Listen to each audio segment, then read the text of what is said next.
नमस्कार, बेधड़क खबर देख रहे हैं आप। मैं हूं उत्कर्ष। आज बात करने वाले हैं सपा के कुछ बागी विधायकों के बारे में।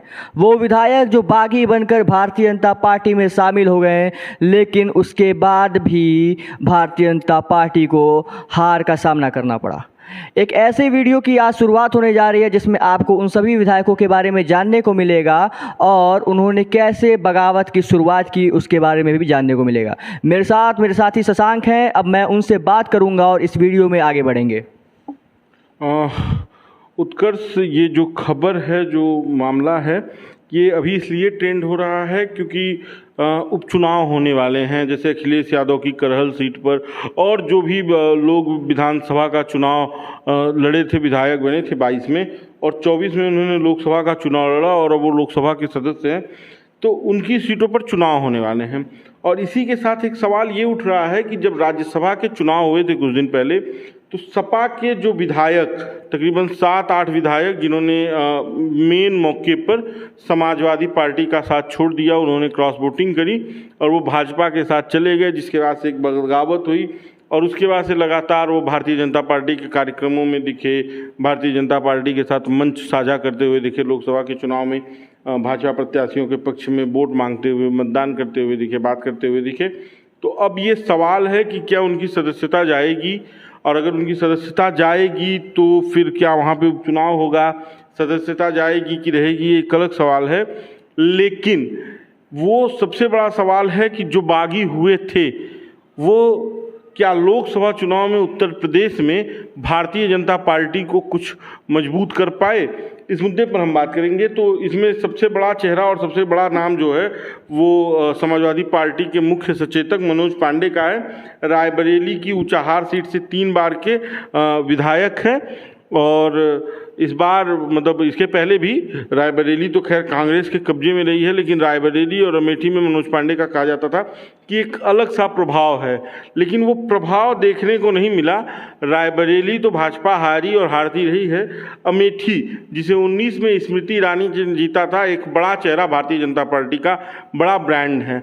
उन्हें लोग कह रहे हैं कि राहुल गांधी के पीए ने हरा दिया, मतलब कांग्रेस के चपरासी ने हरा दिया, और मनोज पांडे देखते ही रह गए।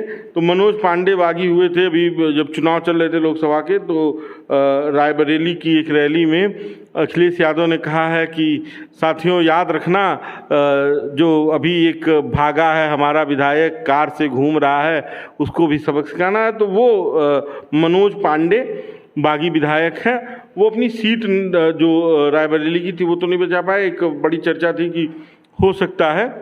शशांक, मैं एक चीज़ जोड़ना चाहूँगा कि अखिलेश यादव कभी भी बयानबाजी करने में पीछे नहीं रहते। अगर उनके साथ में कोई मौका मिलता है तो बिल्कुल उसको पूरा मैनेज कर देते हैं, हाँ, लपेटे में लेते हैं। दूसरा नाम है राकेश प्रताप सिंह का। अमेठी से प्रत्याशी हैं, गौरीगंज के विधायक हैं। अमेठी, जैसा मैंने बताया कि राहुल गांधी इसके पहले सांसद होते थे, लेकिन 19 में राहुल गांधी वहाँ से चुनाव हार गए थे, स्मृति ईरानी जीती थी, और राहुल गांधी इस बार अमेठी नहीं लड़े। वो 2 सीटों पर चुनाव लड़े हैं, एक वायनाड जो केरल की सीट है और दूसरी उत्तर प्रदेश की रायबरेली, जहाँ इसके पहले उनकी माता सोनिया गांधी सांसद होती थी जहाँ से, और सोनिया गांधी अब राज्यसभा चली गई हैं। वो इस बार जो 24 का चुनाव था वो नहीं लड़ी थी। तो अमेठी की गौरीगंज सीट, जो जहाँ से राकेश प्रताप सिंह विधायक हैं, और इनके रहते हुए भी ये सीट नहीं निकली। तो 2 बागी जो सपा छोड़ के भाजपा में गए, वो भाजपा को राज्यसभा में तो पहुंचा दिया उन्होंने, लेकिन उनके सांसद नहीं बचा पाए। और जनता का भी मन था कि भाई हम वोट दे रहे हैं आपको समाजवादी पार्टी के सिंबल पे, और आपका जब मन हो रहा है आप दल बदल दे रहे हैं, तो इसका खामियाजा लोगों को भुगतना पड़ रहा है। और सबसे बड़ी बात यह है कि जो दल बदल कानून है, अगर दल बदल कानून लागू होता है तो सबसे बड़ा नुकसान विधायकों का होने वाला है, क्योंकि यहाँ पे जनता ने सपा को वोट दिया था।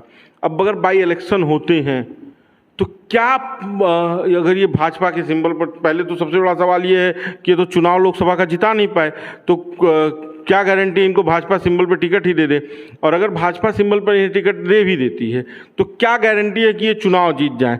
तो दो नाम, मनोज पांडे और राकेश प्रताप सिंह, दोनों अमेठी और रायबरेली एकदम सटा हुआ जिला है, इन दोनों जिलों से ताल्लुक रखते हैं और दोनों सीट भारतीय जनता पार्टी हार गई। रायबरेली से दिनेश प्रताप सिंह जो योगी सरकार के मंत्री हैं वो राहुल गांधी से हार गए, और के शर्मा उनसे हार गई स्मृति ईरानी। तीसरा नाम है अभय सिंह का, अयोध्या की गोसाईगंज विधानसभा सीट से विधायक हैं। राम मंदिर के मुद्दे पर चुनाव हुआ था और अयोध्या सीट भी हार गई, और अभय सिंह सबसे ज़्यादा वायरल अभी इसलिए हुए थे कि मेरे लैपटॉप स्क्रीन पे अभय सिंह की एक शानदार फोटो आप देख सकते हैं, ये अभय सिंह जी हैं। ये इनका एक बयान वायरल हुआ था। इन्होंने कहा था कि धनंजय सिंह सबसे बड़े माफिया ईस्टर्न यूपी के हैं और बड़ा नाम है, माफिया उन्होंने बताया था। धनंजय सिंह जौनपुर वाले, जिनका एक अलग रौला जलवा है, मैं हूँ धनंजय, बाहुबली कहलाते हैं, वो बाहुबली कहलाते हैं। पहले इन दोनों लोगों में बड़ी अच्छी मित्रता थी, लखनऊ विश्वविद्यालय की मित्रता इन लोगों की बताई जाती है। जो पुराने राजनीतिक जानकार हैं, जो पुराने ज़माने के पत्रकार हैं, वो बताते हैं अभय सिंह और धनंजय सिंह की मित्रता, और उसके बाद से अब की अदावत। तो अभय सिंह का एक नाम है, अयोध्या की सीट आप देख ही रहे हैं किस तरह से भारतीय जनता पार्टी को सबसे बड़ा झटका अगर कहीं उत्तर प्रदेश में लगा है तो अयोध्या में लगा है। राम मंदिर अभी 22 जनवरी को उद्घाटन हुआ था, तमाम विवादों के बीच उद्घाटन हुआ, और ये हुआ कि राम मंदिर के नाम पर इस बार खूब भर भर के वोट मिलेगा, और अयोध्या में खेला हो चुका है, बहुत बड़ा वाला खेला हुआ। इसकी एक वीडियो हम शशांक, इसकी एक वीडियो हम लोगों ने बनाई है फेसबुक पे, अगर आप हैं तो हमें ज़रूर उस वीडियो को एक बार देखना ना भूलें, इस वीडियो को। और तीसरा नाम बदायूं की विसौली विधानसभा से आशुतोष मौर्य। इसके पहले यहाँ पर ये भाजपा के कब्जे में सीट थी, लंबे समय तक समाजवादी पार्टी का बदायूं में कब्जा रहा है। इस बार शिवपाल यादव के पुत्र वहाँ पर चुनाव लड़ रहे थे और उन्होंने चुनाव जीता, आदित्य यादव। इसके पहले वहाँ पर स्वामी प्रसाद मौर्य की बेटी संघमित्रा मौर्य 19 के चुनाव में भारतीय जनता पार्टी के सिंबल पर चुनाव जीती थी। तो एक नाम ये है, बदायूं की भी सीट भाजपा नहीं बचा पाई, संघमित्रा मौर्य की जगह उन्होंने एक नाम है कोई साक्य करके, उनको चुनाव उन्होंने लड़ाया था, लेकिन वो भी चुनाव हार गए, और वो भी सीट भाजपा के खाते से। सबसे बड़ा झटका जो लोकसभा के लिहाज से भारतीय जनता पार्टी को लगा वो उत्तर प्रदेश में लगा है। समाजवादी पार्टी से भी कम सीटें भारतीय जनता पार्टी की हैं उत्तर प्रदेश में। देश में एक अलग आंकड़ा है, देश के आंकड़े को छोड़ दिया जाए। शशांक, क्या इसे हम ओवर कॉन्फिडेंस कह सकते हैं भारतीय जनता पार्टी की? ये विषय है कि लोगों को ये था कि जो प्रत्याशी थे कि मोदी के नाम पे वोट मिलेगा, और जनता ये कह रही थी कि मोदी जी 350 लेकर आ रहे हैं, इस बार सांसद जी को सबक सिखा देते हैं। इस चक्कर में 34 सीटें आ पाई। पांचवा नाम विनोद चतुर्वेदी, जालौन से विधायक हैं। विनोद चतुर्वेदी की चर्चा भी खूब जोर शोर पे रही है। विनोद चतुर्वेदी एक ऐसा नाम रहे हैं, सपा में लंबे समय तक रहे हैं, तो ये विनोद चतुर्वेदी हैं। तो उनका एक अलग वो रहा है, नहीं अभी उनकी फ़ोटो नहीं आ रही है, अभी हम दिखाते हैं आपको। विनोद चतुर्वेदी, हाँ इस पे हैं, विधानसभा के सदस्य हैं, समाजवादी पार्टी के सिंबल पर चुनाव उन्होंने लड़ा था 2022 में। तो वो भी इस बार चुनाव अपनी सीट, जालौन की सीट बचा नहीं पाए, और चर्चा है कि इस बार इनकी भी सदस्यता आ जाएगी। हाँ, ये विनोद चतुर्वेदी रहे, विनोद चतुर्वेदी, और कहा जा रहा है कि इस बार इनकी भी सदस्यता जाएगी, और अगर दल बदल कानून पे लागू होता है, क्योंकि इन्होंने खुल के भारतीय जनता पार्टी का प्रचार किया। राज्यसभा में वोटिंग तो एक अलग मामला है, उसके बाद से खुल के जिस तरह से इन्होंने भारतीय जनता पार्टी का समर्थन किया, तो उससे अब ये लग रहा है कि अगर विधानसभा की कार्यवाही शुरू होती है तो सबसे पहले कार्यवाही इन 8 बागी विधायकों पर होगी। छठा नाम है पूजा पाल, राजूपाल की पत्नी, प्रयागराज के बगल का जिला है कौशाम्बी, वहाँ की चायल सीट से विधायक है। जो अतीक अहमद की हत्या है उसके बाद से इन्होंने योगी आदित्यनाथ को भाई बताया, और तमाम तरह के और इनके बयान वायरल हुए। तो पूजा पाल सपा के सिंबल पर 22 में चुनाव लड़ी थी, चुनाव जीती थी, और ऐन मौके पर राज्यसभा के चुनाव में इन्होंने भी सपा का साथ छोड़ा, भारतीय जनता पार्टी के साथ हो गई। और जो मैंने बयान आपको सुनाया, उनका बताया कि पूजा पाल ने कहा था कि अतीक अहमद की हत्या के बाद कि योगी आदित्यनाथ भाई हैं, उन्होंने जो हमारा बदला था वो ले लिया, इस तरह की बातें उन्होंने कही थी। और ये चर्चा में नहीं है। पूजा पाल समझिए कि उस क्षेत्र में एक अलग प्रभाव इस पूरे परिवार का था, और कुछ दिन पहले उनके देवर के ऊपर भी बम फेंक के मारा गया था। उसके बाद से पूरा माहौल बिगड़ा। अतीक अहमद को और उनके भाई को गिरफ्तार किया गया। फिर मेडिकल कराने जब पुलिस ले रात जा रही थी तो पत्रकार बन के कुछ लोग आए और उनकी गोली मारकर हत्या कर दी गई।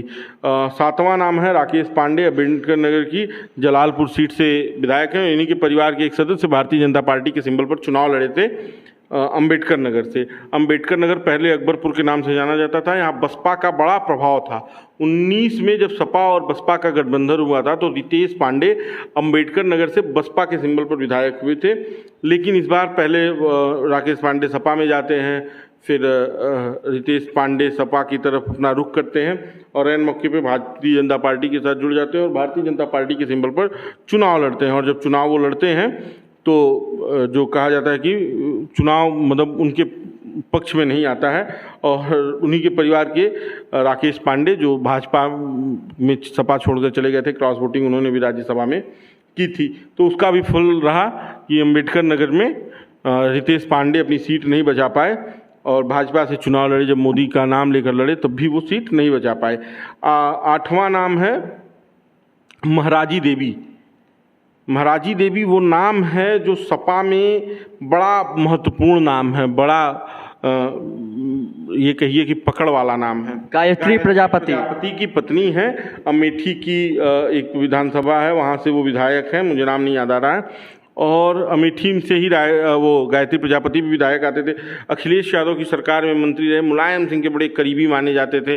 लोग कहते थे कि ये जो खनन उनन चल रहा है उधर, उस पर सारे पे गायत्री प्रजापति का जलवा है। स्मृति ईरानी को इन्होंने भरपूर सपोर्ट किया है, चुनाव में भरपूर सपोर्ट किया। हाँ, 24 के चुनाव में इन्होंने खुल के सबसे ज़्यादा अगर कोई भाजपा के साथ दिखा तो महाराजी देवी दिखी।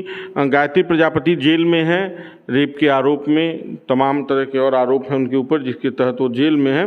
तो महाराजी देवी भी सपा छोड़ के भाजपा के पाले में है, लेकिन वो भी अपनी सीट बचा नहीं पाई जो अमेठी की थी। तो ये 8 ऐसे लोग हैं अब जिनकी सदस्यता पर भी संकट मंडरा रहा है और इन्होंने भाजपा को लोकसभा के चुनाव में कोई बड़ा लाभ नहीं दिलवाया। ये एक बड़ा विषय है। बाकी का ये अपडेट्स है। ये थे वो 8 बागी विधायक जिन्होंने क्रॉस वोटिंग की थी। अब इनके ऊपर क्या एक्शन लिया जाता है ये देखने लायक होगा। अब मैं आपको बता दूं कि इस खबर को लेके आपकी क्या राय है, आप हमें कमेंट बॉक्स में बताएं। और क्या भारतीय जनता पार्टी की वॉशिंग मशीन वाली नीति काम नहीं आई, ये भी कमेंट बॉक्स में बताना ना भूलें। अगर आप हमें फेसबुक पे देख रहे हैं तो हमें फॉलो करें। अगर आप हमें यूट्यूब पे देख रहे हैं तो हमारे चैनल को सब्सक्राइब करना ना भूलें। धन्यवाद।